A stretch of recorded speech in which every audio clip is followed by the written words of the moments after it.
We're here at the SAS factory outlet. Well, it's not really a factory outlet, it's a factory tour. We've just finished an hour-long presentation, and there are shoes from floor to ceiling. This whole building is filled with shoes. It takes about a day to make a pair of shoes.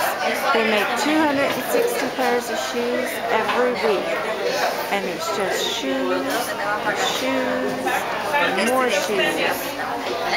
Each one is made by hand. See if I still. Each one is made by hand. They make 18 sets at a time. There are more than 100 steps per shoe, or 100 steps to the making of one pair of shoes. Tons and tons of shoes.